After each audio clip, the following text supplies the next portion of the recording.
abstract roses. This was our boomerang shapes that we created, and we created a very fine C shape to start off with, 70 to 80 degree angle, and just the tip of your brush and create that very fine C shape. Get a little blob on the end of your brush, place the blob down and flick out.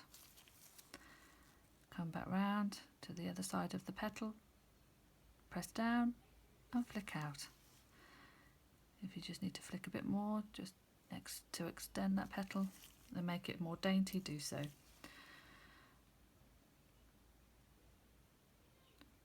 Blob at the top, press down, flick down. Press down at the blob, flick over.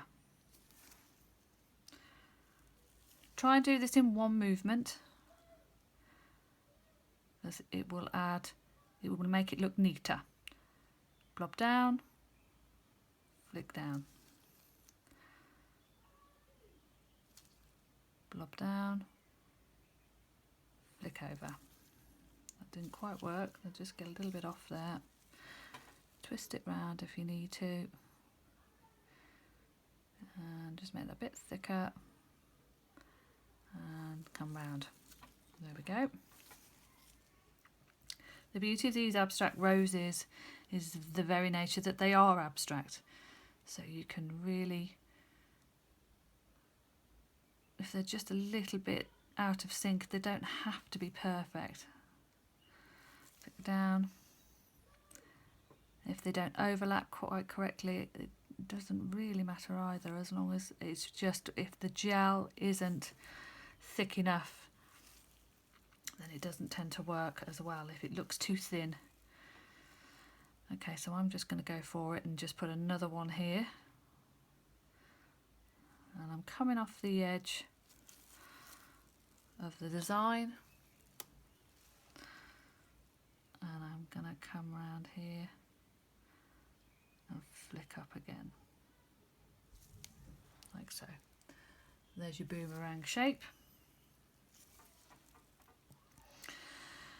And then there would be another one just here, just to come off the design. Remember, sometimes just coming off the side of the nail is quite nice, because it sort of adds almost some realism to the design that you're putting on. There we go. So we're going to come up here and we're going to come off the edge slightly. So the central part of the flower is coming to the just over halfway point of the nail. Blob down and flick round. Blob down, flick down, flick round. Blob down and flick round.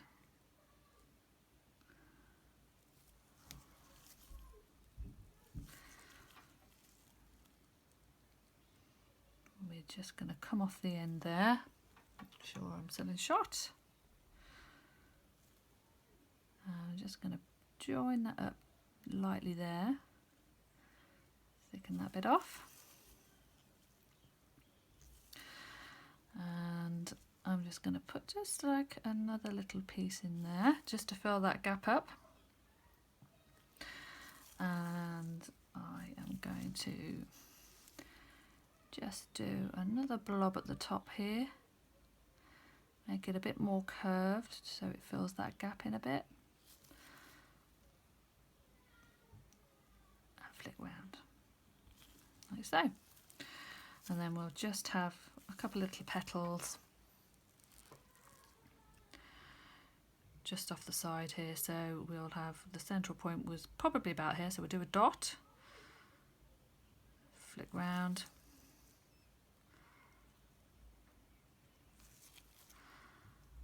and we'll taper just another one just there as well, and have something just to fill that gap up. And you can get your dotting tool, just leave that there.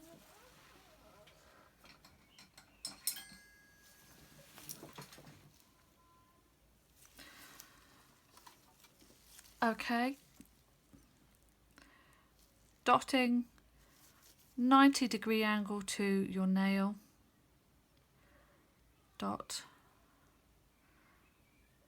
do 4 or 5 with different pressure each time, and you can use a smaller head as well if you need to. So we'll go for a bigger blob here again. Sometimes you can press down a bit more to make it a little bit bigger, and then dot round again to make it go a little bit more dainty. And if you want to just fill in that gap, fill in the gaps with the odd line or a dot. Should I take my hand away because we can't see that so much. So that's your abstract rose.